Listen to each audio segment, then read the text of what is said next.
friends, happy to be back on Sunday Kehwa Sips.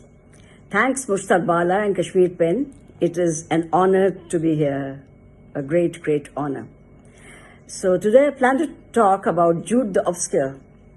Jude the Obscure is Thomas Hardy's most tragic and controversial novel, a visceral meditation on love, ambition, and the throttling power of social customs.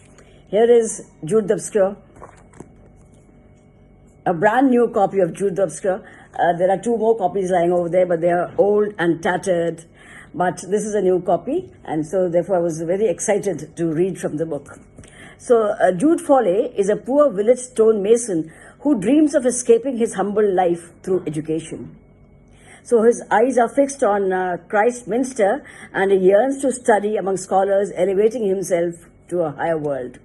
But alas, the gates of education do not open for him, and he faces humiliation at every step. There is chaos in Jude's life when he is tricked into marriage by Arabella Dawn, who soon abandons him. Later, he meets his cousin Sue Bridehead, a free-spirited, mentally emancipated woman whose intelligence and sensitivity impress him. She shares Jude's principles.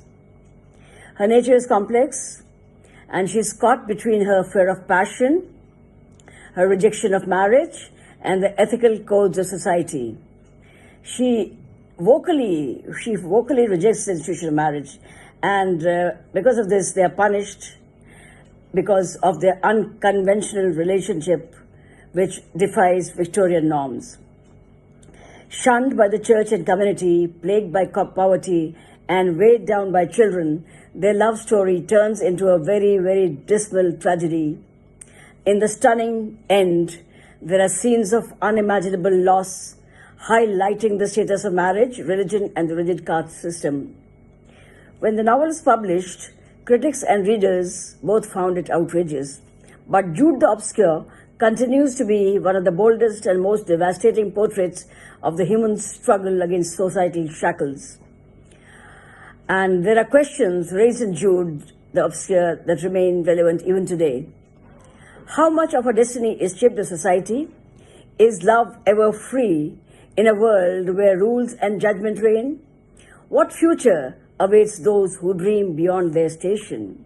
Well, this is in short about Jude the Obscure, but I would like to read just a few lines from chapter 8, and it is on page 179. So here I go. Has anybody been for me, he asked. Nobody had been there.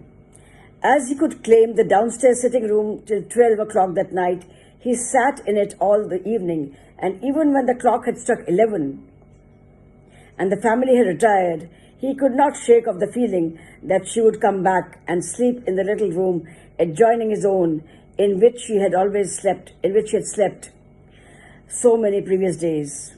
Her actions were always unpredictable. Why should she not come? Why should she not come? His supper still remained spread, and going to the front door and softly setting it open, he returned to the room and sat as watchers sit on old midsummer eves, expecting the phantom of the beloved, but she did not come. She did not come. Having indulged in this wild hope, he went upstairs and looked out of the window and pictured her through the evening journey to London. So I stop here, and I'll just read the first line, which I still remember, although I had read the book for the first time in 12th standard, I think, and the last line of this book, I still remember. She's never found peace since she left his arms, and never will again till she's as he is now.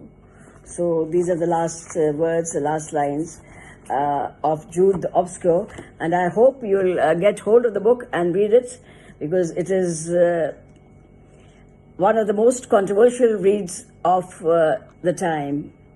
his time. And I think, I don't know, because people have different opinions about it.